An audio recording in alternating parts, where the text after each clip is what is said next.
Well, your life is really a function of the level of value you create for people. Is the value you create for people, or the problems you solve, or the solutions you provide for people or for a business, really decides the level of success you achieve. Now, think about this in a slightly basic way. You know, if you were a window cleaner and you would clean a window for £5 for an hour, it means if I wanted my windows cleaned and you came over, I would have to pay you £5 an hour. Now, in my case, for me to pay you £5 an hour, then I perceive the problem that I have, which is a dirty window, to be worth £5 an hour. Now, if I have a roof that has a leak, I need to find a roofer, someone who can fix the leak. I need to find a contractor who can fix the leak. Now, the problems are different. The window cleaning doesn't have as much value as the roof, especially if I live in a location or if I live in an area where it's prone to rain. If we're in the rainy season. Now, if I live in an area where it never rains, then there's no need to fix the roof. But because I live in an area, using this as an example, that it's a rainy season, it means that the roof is prone to leak. So to me, the problem has much more value, which means if I go and I find a contractor, or if I find a roofer, and I say, I need you to fix the roof for me.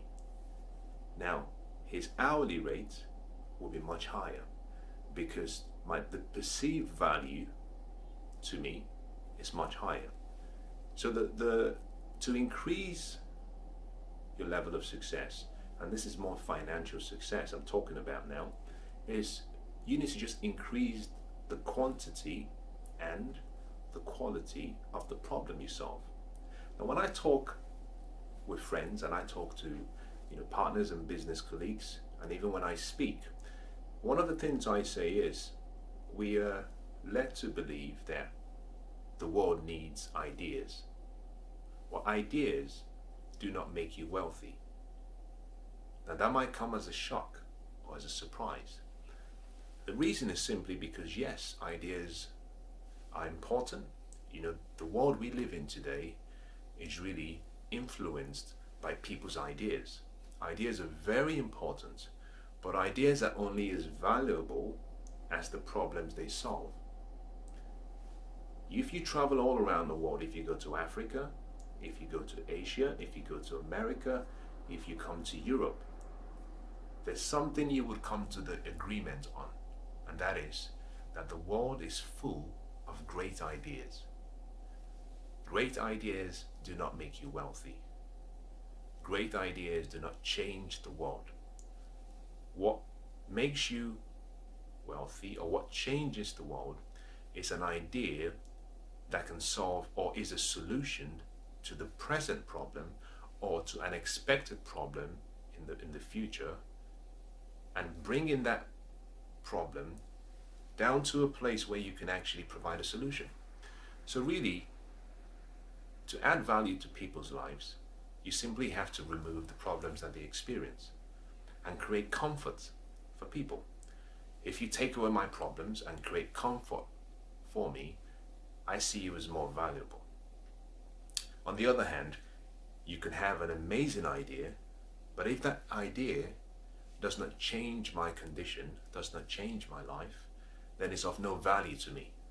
Now, the only way you can actually make that idea, now it could be a very good idea, don't get me wrong.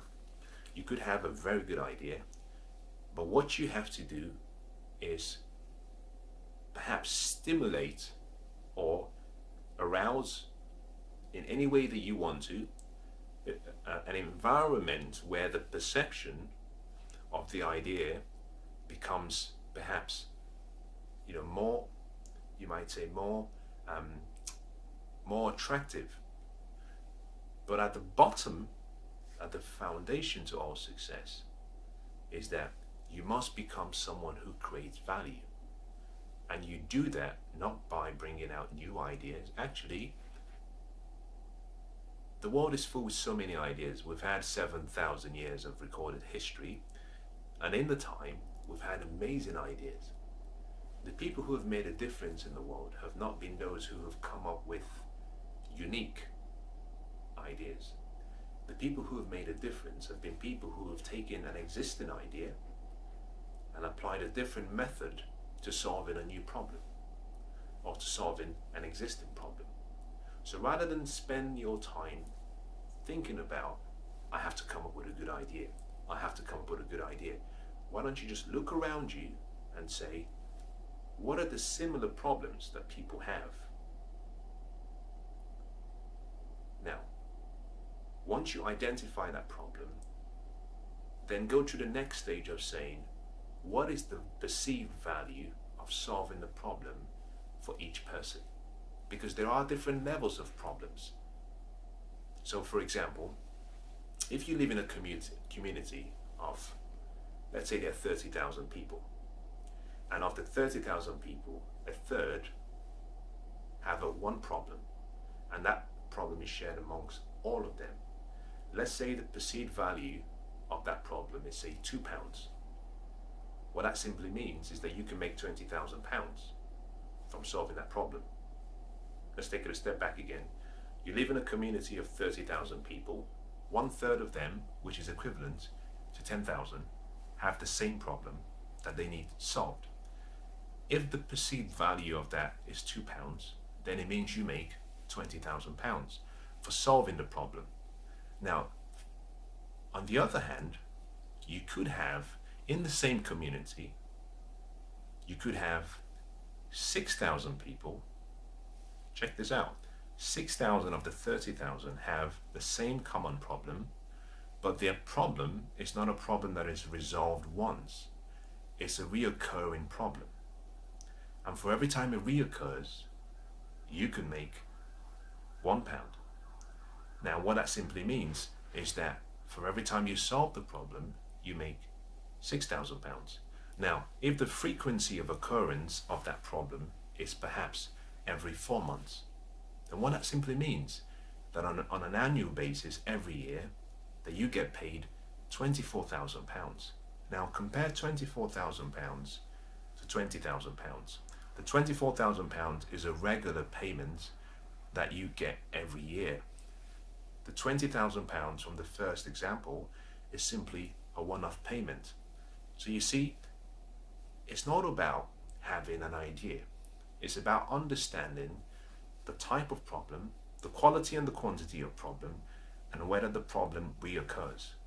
Now, those who have made a difference are those who have created solutions to reoccurring problems that create consistent comfort in people's lives.